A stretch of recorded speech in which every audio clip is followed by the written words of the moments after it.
Hello, Young Road here and welcome to my channel. Right, today I'm basically going to just do a bit of a follow-up on what it's like to ride the GTR1400. I've had it now for about 6 weeks of riding, I should say, and I've done just over 1,000 miles on it now. The first thing I would mention is the weight of it. Now when you're riding it, it's absolutely fine, but you find when you're sort of pushing it into a tight parking space, yeah, then you feel it. Even if you're riding it into a parking space, if you're on full lock, you really do need to counter lean a little bit, else the bike does feel like it's going to go over. Yeah, when you pull into a cafe or a pub, car park, and it's gravel, okay, going forward, you know, stop. When you come to get out, you sit on the bike and you're trying to push it backwards with your feet, and basically your feet are just sliding forward in the gravel, the bike isn't moving. I think, yeah, a reverse gear would actually, even if it just crawled along, would be very, very advantageous to this bike.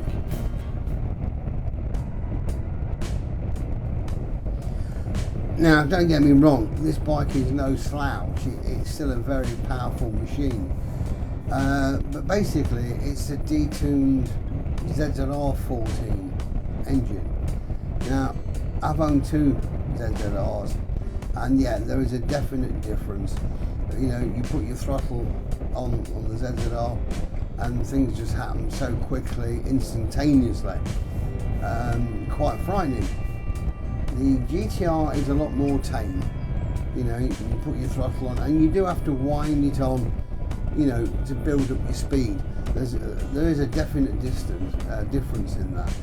But then again, you know, the ZZR is a sports tourer. The GTR is a tourer. The brakes feel no different to the ZZR. Still very responsive, and yeah, great braking system.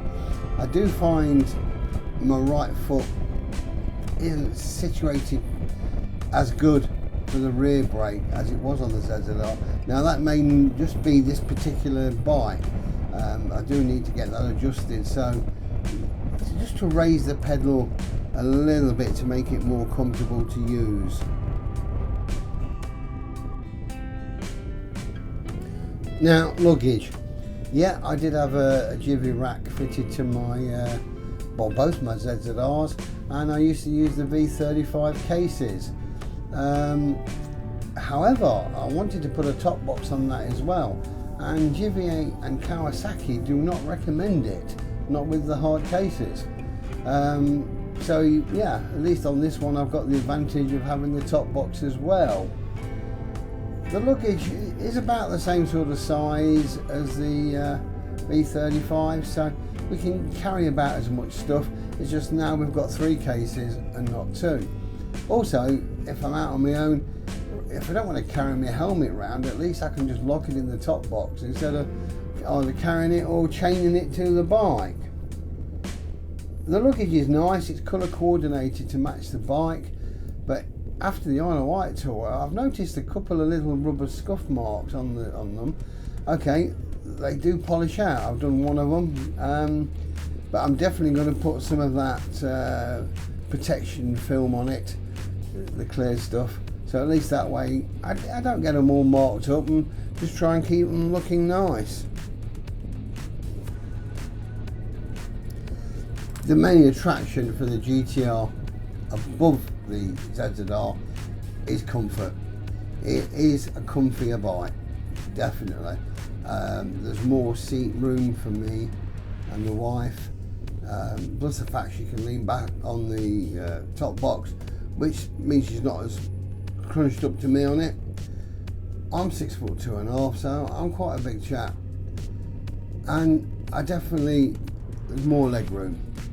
Okay, my knees still sort of ache a little bit if I'm on a long motorway journey, but it takes like a couple of hours for that to happen, you know. if I'm riding the A roads where you're going to get the odd traffic light or the odd roundabout, and I can put my feet down occasionally, then that's not a problem. I could go all down it. But it is a lot more comfortable. The heated grips are standard. Yeah, you know, if it's just getting a little bit chilly, you can just put the grips on a little bit. Just takes that chill off the hands. Make it again, it aids to the bike being more comfortable. The screen's good. I've got a, I don't know how you're sure of the pronunciation. I think it's Puig, but this screen's got a little bit taller than normal. Now, okay, on my ZZR, the wind used to hit me in the chest where it's not a problem. With this screen being a little bit taller, it tends to hit me straight in the helmet. Okay, if I was shorter, the wind would probably just go over my head. So I can raise the screen, which is great, and it does make a lot of difference. But because the screen's tinted, the tint is sort of more or less on my eye level. So as I'm looking down the road, part of it's tinted, part of it isn't tinted. I do find that a little bit of a distraction. If it was a clear screen, it probably wouldn't be a problem. But yeah, it does make, again, an added bonus to the comfort of the bike. The keyless ignition, I'm getting used to it now. As when I went on the egg run a few weeks ago, I mentioned in my video that I forgot to turn it off. I left the bike on a hill, so I leave it in gear. So I just stalled it on purpose, jumped off the bike and didn't turn the switch.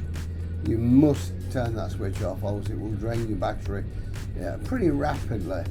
So I'm getting used to that, but there is just easier in some ways than just take the key out and put it in your pocket.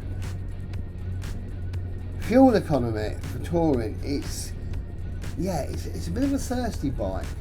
I noticed it, you know, even compared to Mickey's Goldwing, you know, it does use a lot of fuel.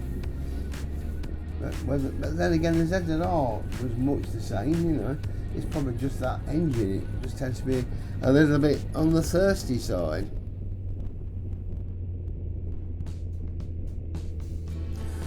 The shaft drive. Well, let me just say, I am a fan. Never had a shaft driven bike before, but you know what, going down to the Isle of Wight, not having to pack chain lube. Bearing in mind, obviously, you know, I don't take an ABBA stand or a paddock stand away with me, so you sort of push the bike along, give it a spray, push it along again, give it a spray. None of that. Didn't have to worry about that at all. So yeah, I think for touring, the shaft drive does win hands down over a chain. Okay, that might cause a little bit lack of power, but you know what, I don't really mind. It's still more than fast enough for my needs. So yeah, shaft drive is a big plus for me now.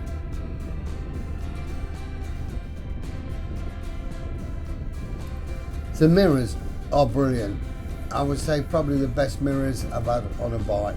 There's no stalk sticking out, get no vibration, and because they're a little bit lower, you sort of look down, quick glance, and you get a really good view behind you. Yep, I can't praise the mirrors enough on this bike.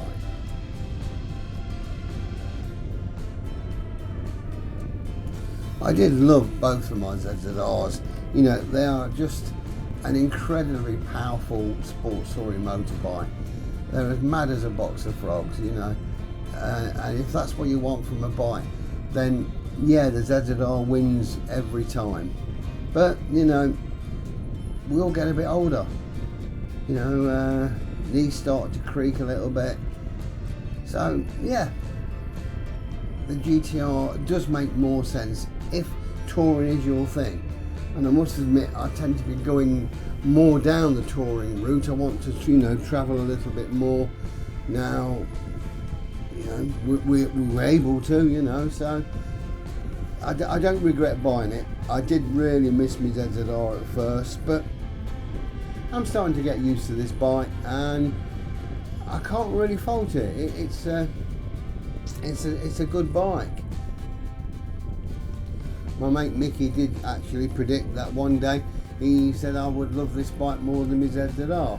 I don't think I'd ever love it more. It might sort of creep up to equal place, but it is just the tool for the job. You know, it's a absolutely wonderful touring motorbike. I have put the bi-risers on the GTR. I don't know if I'd have gone out and bought a pair, but there was a pair actually in the top box of the bike. They were silver, and I just sprayed them black, and yeah, they give you a little bit more upright seating position. Like I said, I don't know whether I'd have gone out and purchased them purposely for it, but as for there, why not? I have actually done a video of that. I just not uploaded it as yet.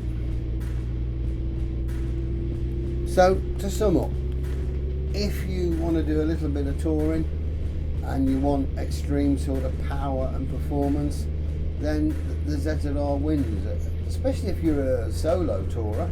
You know, when I was single, yeah, it'd been ideal. I'd just strap my tent across the back seat and go off and do some solo touring on it.